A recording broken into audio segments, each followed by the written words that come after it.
န့်ဆယ်မြို့နယ်တွင်တိုက်ပွဲဖြစ်ပွားပြီးပြူစောထီခေါင်းဆောင်တဦးကိုအရှင်ဖမ်းမိပသိမ်မြို့နယ်မစိရလေးစစ်ဆေးရုံတွင်တိုက်ပွဲ၌ဒဏ်ရာရပြီးစေကူတာမှုခံယူနေသောအရာရှိတဦးသေဆုံး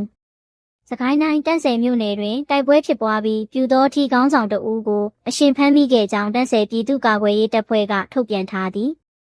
စက်တင်ဘာလ30ရက်နေ့တွင်ကံဘလူမြို့နယ်ကာဘိုးရွာမှထွက်လာသောအကြမ်းဖက်စစ်တပ်စစ်ကြောင်းနှင့်တော်လှန်ရေးတပ်ဖွဲ့များတိုက်ပွဲဖြစ်ပွားခဲ့ကြောင်းထိုတိုက်ပွဲအတွင်းစစ်တပ်စစ်ကြောင်းတွင်လိုက်ပါလာသောပြူစောထီခေါင်းဆောင်တဦးကိုတန့်ဆယ်ပြည်သူ့ကာကွယ်ရေးတပ်ဖွဲ့ကအရှင်ဖမ်းဆီးနိုင်ခဲ့ခြင်းဖြစ်ကြောင်းသိရသည်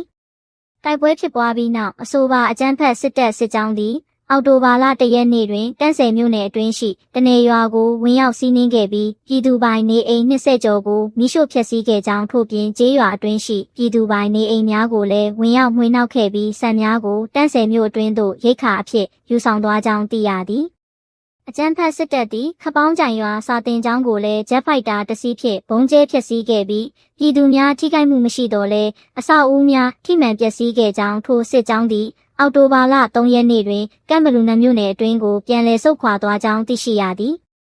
ထို့ပြင်အေယာဝတီတိုင်းပသိမ်မြို့နယ်ရှိအနောက်တောင်တိုင်းစစ်ဌာနချုပ်အမှတ်4စစ်မြေပြင်စေးတက်ရင်နန္ဒခမဆက်ရ4တွင်တိုက်ပွဲအတွင်းဒဏ်ရာရရှိခဲ့သောအရာရှိတဦးစေကူတာမှုခံယူနေစဉ်သေဆုံးခဲ့ကြောင်းဒေသတွင်စစ်ရေးသတင်းရင်းမြစ်ကပြောဆိုသည်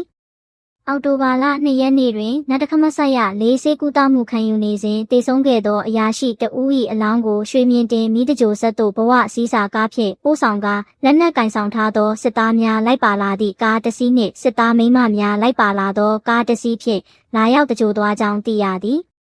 မဆက်ရ4မှာကအေယာဝတီတိုင်းစစ်မြေပြင်ကနေဒဏ်ရာရပြီးရောက်လာတဲ့စစ်ခွေးတွေအများကြီးပဲအောက်တိုဘာလ2ရက်နေ့ကစစ်ခွေးအရာရှိတကောက်သေးလို့စစ်ကားနဲ့လာရောက်တကြိုသွားတယ်တပ်သားသေးရင်တော့ဒီကောင်တွေအဲ့လိုလာပြီးမတကြိုပြီးအရာရှိသေးလို့လက်နက်ပြေစုံနဲ့လုံခြုံရေးယူပြီးတကြိုသွားတာဟုဒေတာတွင်စစ်ရေးသတင်းရင်းမြစ်ကပြောဆိုသည်